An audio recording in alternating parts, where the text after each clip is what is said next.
Hey, what's up, everyone? Welcome back. Another edition of the Rally Blog Podcast. I think it's number 17 all time. I'm back here with just Sean Boyer. Yeah, getting up there to 17 already. Yeah. So we're gonna hop right in this one. Get it a quick one again. And we're gonna first talk about Montreal because I just got back from that. That was this weekend. If you really weren't aware, Montreal was a bonus tour stop. We didn't plan it into the 16 tour stops. But they usually get in a lot of numbers, so we added it as a bonus. And also special about it was that it's part of Quebec's own tour that they put together. Charles Henry, the Montreal ambassador, and a bunch of other guys there, which is the 7-stop tour in Quebec.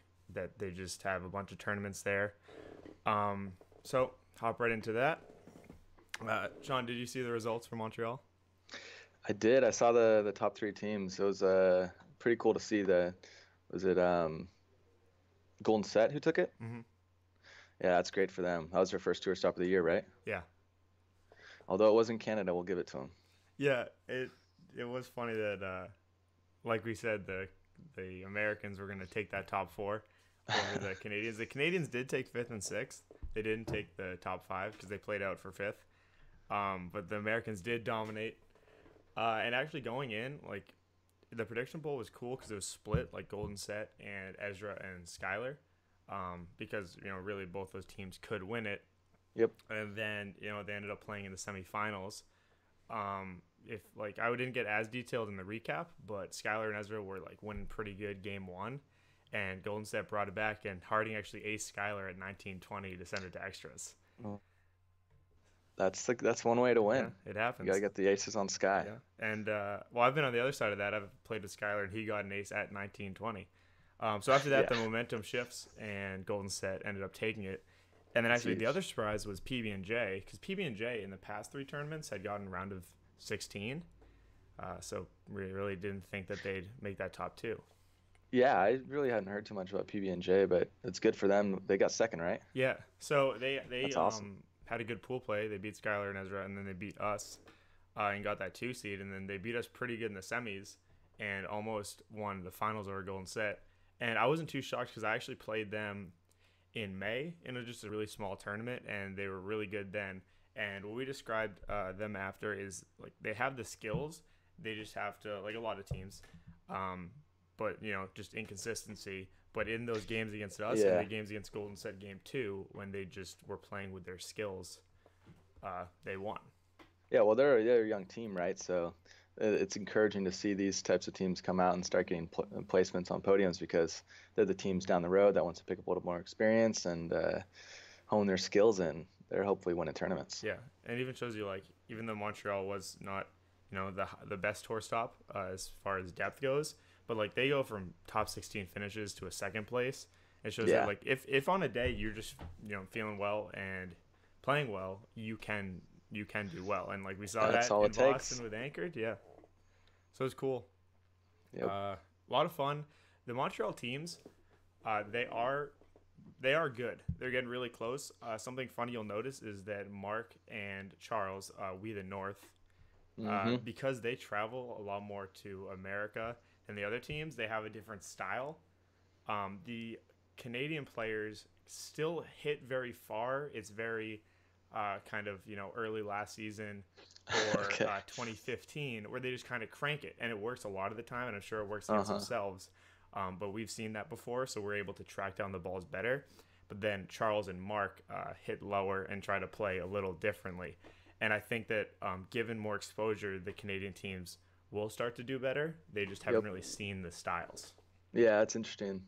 That's like Spikeball about 2 years ago was Mhm. the style, and then defense caught up with offense, so then offense had to change to where you're not hitting so far and long, you're hitting low and hard. Mhm. But that's interesting. It's weird to see these different country play styles. Yeah. Sounds like Canada's still catching up with America though.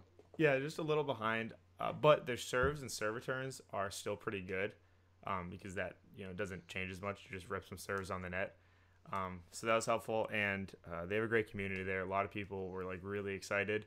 I think like 40 some people went to the after party and just hung out and had some food.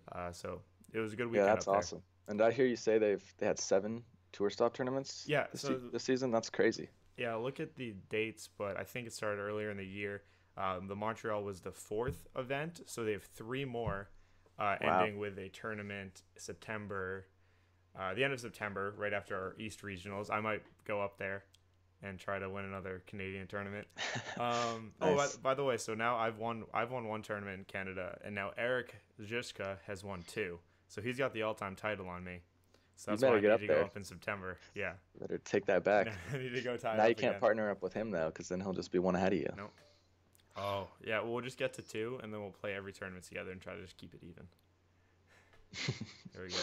No, I like so it. it was really fun. Great community up there, and like, oh, what also was great is four new teams qualified for Premier. So Salty Meat, they got fourth at Summer Spike, lost 3 games in the third place game, so they got really close to getting that Premier, and so then they finally came up to Canada, got it. There are 3 other Canadian teams that I think could be on par with some of the Premier teams in America, and I think they'll all be going to nationals. So it's exciting, and it was a good opportunity for those guys. Yeah, that's great. Get him in the Premier and have him come down Hmm. for nationals and compete with the best. It'll be fun. Yeah. All right. So switching gears here, we're going to talk about something that came, to fruition. I think it was a couple days ago. People just noticed it on the head of USASpikeball.com. There was a new logo. It was a picture of Jarrett, and it said Spikeball Roundnet Association. A lot of people caught off guard by that. So, Sean, do you want to get into that? Yeah, absolutely. So I will say it's been a long time coming. I think all of us have known at some point we would grow out this USA Spikeball logo and title or name, if you will. And it's been I think Jack said it best. Jack Scotty, the um, runner of USA Spikeball or past USA Spikeball, he said we've got a growing international contingent, and we're switching to Spikeball Roundnet Association to be more inclusive and encourage other countries to join the movement, which is awesome. So if you haven't seen it yet, go to it's still usaspikeball.com right now, but you'll see a new logo up there, and I think the URL is going to change soon. Even the Facebook page.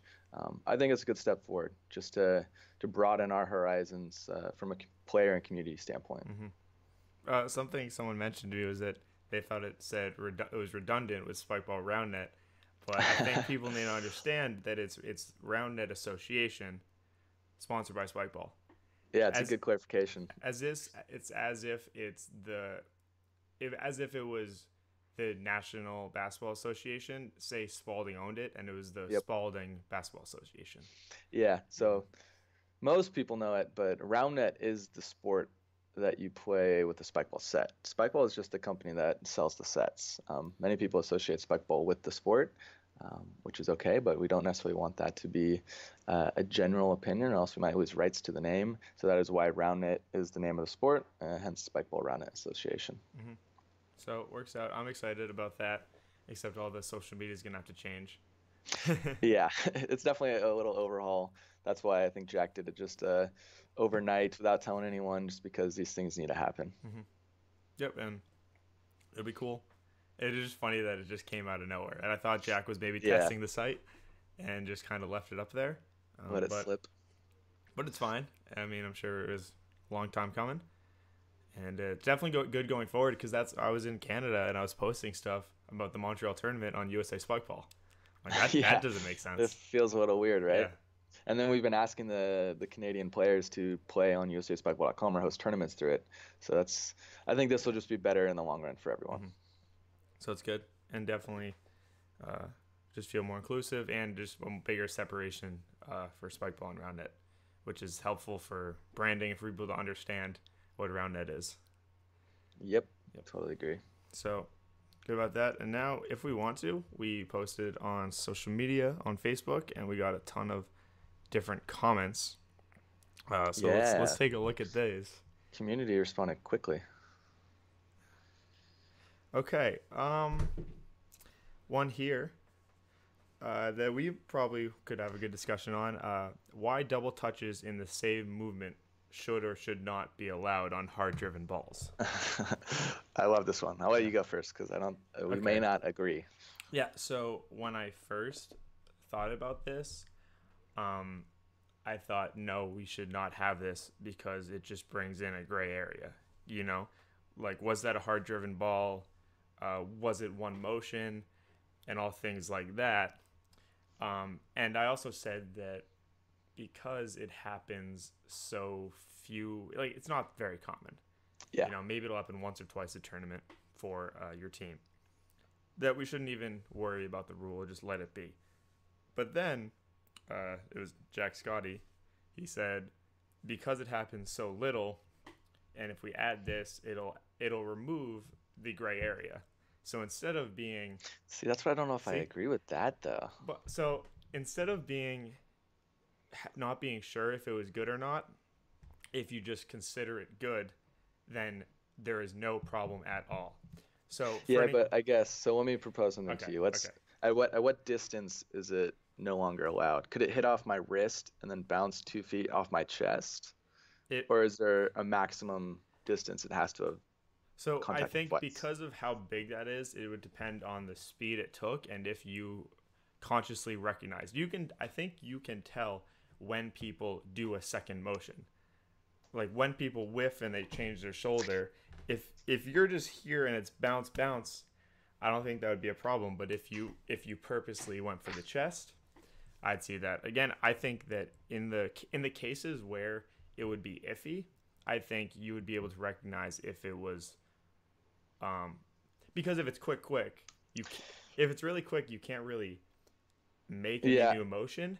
And if it takes too long, we can see if you made new motion. Yeah, I think there's still gray area that lives within that. So I don't know if we're necessarily leaving gray area, but it still could lead to more rallies. So in this weekend, there was a ball that I hit, and I thought Eric could have doubled it. And so they got it back on the net, and I just kind of like haphazardly hit it because I was just kind of like, I think he doubled it. Oh, but I don't want to call it and have a disagree. So I kind of felt weird going through the play. Of course, I should have just played it out. But if the rule is that even if he touched it twice, it's good, then there's no worry about it. And same thing earlier in the year at Camper Chill, Skylar goes up for it, something like this, and we're all not sure. Oh, like I thought he doubled it, but he didn't, so I just don't play it. And again, if it was good, then it's not a problem. And if you just get rid of that gray area and just call everything good, and I think it's black and white enough where you can tell the ones that aren't good. Again, I just want to see it in practice. Yeah, and I think you are right about since it happens so rare, it's like, why not just do it and we'll see what happens. Yeah. It could be for the better, but I don't know. I've generally been against it, but I don't care enough about that particular rule to really fight it. So it'd be cool to see it in action. Yeah, I think with observers, it's less of a problem because they can call it. A lot of the problem is when you're just not sure. And that puts a lot of strain on you as a player when you think, they might have doubled it, so you react a little differently, and you're not sure if you want to call it or not. And of course, it's hard to tell if you double it. I had one where we clearly thought it doubled his chest, but he's just right here. He can't really see, and he was like, no, it didn't. And it's one of the harder things to call as well on yourself, besides one part of your body to the other. So I think that could remove some self-calling issues. We'll see. I want to see it in practice. Yep, totally agree. So, all right. We'll see. I like that one. There's some good ones in here. What athletic background do premier players have? Anything. Top 3 sports, go. Top 3 sports are probably soccer. Probably soccer. I don't even know. I just think soccer, but I don't really know. Yeah. I want to say I think we're a very mixed crew. I played hockey, and I know 2 or 3 other people that played hockey. In our group itself, say Cream Cycle and Spicy Dirt. I played hockey and lacrosse. Al played basketball and lacrosse. Nick played soccer and lacrosse, and Anthony did cross country, basketball, and baseball. It's just so jumbled. There's not really any congruency. besides us all playing lacrosse and being friends because we played lacrosse. Like, Yeah. yeah. It doesn't seem like there's a direct recipe for the best Mhm. spikeball player, and everyone has their own play style, which their background probably caters to. Yeah. Uh, I don't really think anything specific helps. Of course, racket sports might help, but I played no racket sports at all. But that also comes to people's play style. Like you say, you can kind of tell the people that play racket sports and stuff. Yep. And we even get, I would think that we would get more people that like diving, but you get a lot of players that don't like diving. It's just, Yeah, I think I don't know if they don't like it, but there's a time and a place for it. yeah, But then you got like Strange Embrace who's throwing their bodies all over the place. yeah. But yeah. I mean, they were baseball players, so Yeah, they like that gotta get to the ball. exciting dive. Yeah. I don't know. Okay. Oh, something else I thought that you might have some better insight in that I was talking to a while back Yep. was at what level of team now would it take to win 2014 Nationals, 2015 Nationals, and 2016 Nationals? Because I love that question. I said I am pretty confident that me and Alex Bice could win 2015 Nationals, and Who are you everyone playing against though? playing against probably you guys at You 2015 guys think you could Nationals. beat Chico 2015?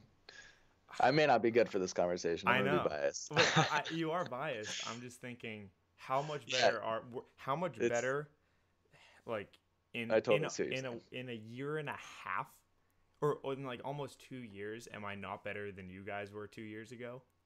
I don't know. Yeah, it's almost like you guys would teleport back there, show up, and just start playing this whole new offense, and we would be like, "What is going Right. on?"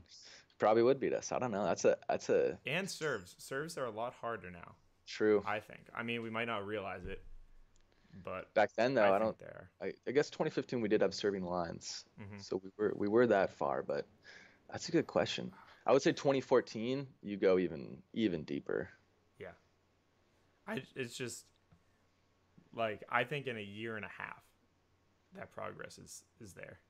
Yeah, it's exciting to But think too. A year and a half from now, yeah, what's the new offense? Is it still serving? we'll find out. I mean, hey, you want to tackle that other question? Is Which one? defense catching up to offense? There were a lot more touches, it seems, in Boston. But that also might just be anchored and Hmm. Strange showing off their defensive skills. Yeah, I wasn't at Boston, so I can't speak to whether there's more defensive touches or not. But I think as a whole, defense is always chasing offense. Hmm. So teams are just trying to get to that. Um, I don't know though. Offense is just so good these days. I think in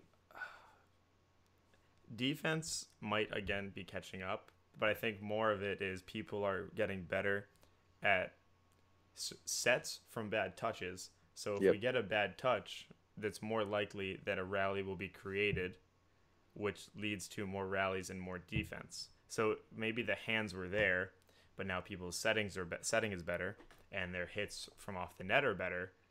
So it's not really the defensive touches, but it's the defensive recovery sets and recovery hits. Just kind of like the progression of the rally. Yeah, Interesting. we'll see. I do. Yeah, I do think probably as a whole too, defense is just getting better in Yeah. general. Okay. Something else that came up yesterday. We're getting pretty close to the end here, so I think this might be one thing. The rally between Origin Elite and the rookies from Lancaster last year, or from 2 years ago, which was like the best rally of the year and Hmm. crazy. Watching it back, it really does not look that good. Hot Yep. take. Hot take.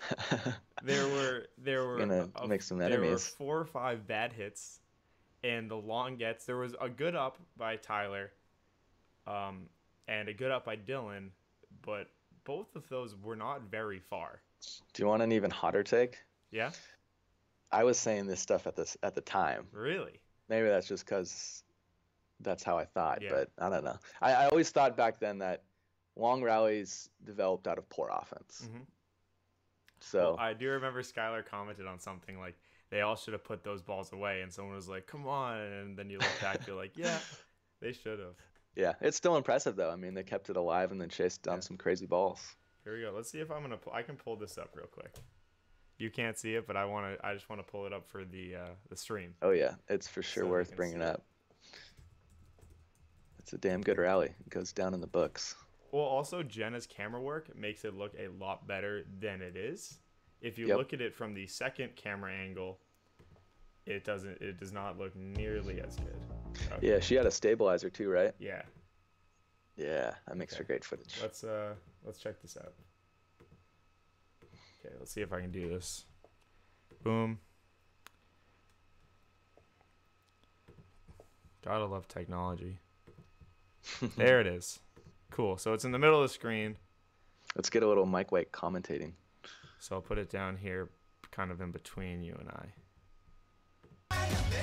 Oh, I'm gonna kill the sound though. Okay, I need to rewind it. All right, there's some Chipotle with Ian. So he gets a serve on the net. It's not a good set by Tyler. A pocket up. Like right here, Fitzy just hits it right into Dylan. Dylan drops it right into them.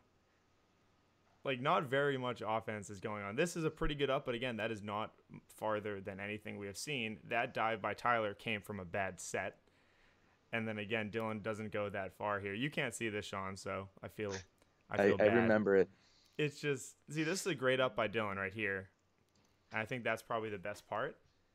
But, I don't know. Looking back, it's not as good. I think there's a second view of it. Oh, got to move this off. And I'll second view. Let's see how this goes. Okay, coming back. One more view. I've got it up too. Okay, so I got this long view of it. And from the far, I do not think it looks nearly as good. It doesn't. It's, yeah. Yeah. But you still got to give them credit. They're hustling. They're definitely hustling. And it might just sum up where Spikeball was in at this time. But looking back on it, see, the dive by Tyler and the dive by Dylan are good plays, but they Tyler came off of a tough set. And, I was just watching this. Oh, because last week, and then Ryan missed it, of course. Well, I looked back at it because when I posted the Strange Embrace versus Zach Vance and John Mantega rally from last week, I think you saw that. Yep. And I said it was the best point ever because it looks amazing. And someone commented, I think Origin Elite and the rookies would have something to say about that.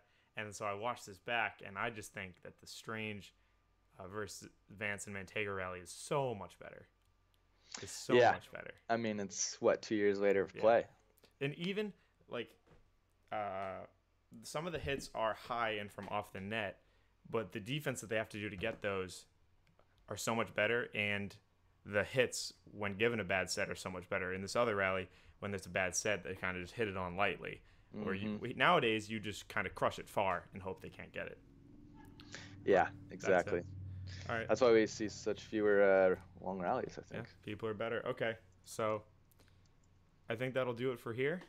Just kind of a myriad, again, that's my word, of topics and some video analytics of this rally that I look back on and don't like very much. Yeah, you really gave the audience a little treat there with the video. But at the time, it was wonderful, and it did a lot, and it was the number one rally of 2015. But looking back from 2017, I can't help but think this rally's not very good, and I definitely could have beat Chico Spikes at Nationals. That's the takeaway here. That's the take. That's the take. We'll have to see. Love it. We'll see. But in 2015, I definitely couldn't have beat them. But I almost did in pool play, so we'll count that. Take what you can get, right? Yeah. All right. We're going to sign off here. Thanks for watching and listening. Shout out to Sean for coming on. Yep, and as always. We'll see you next time. Later. Peace.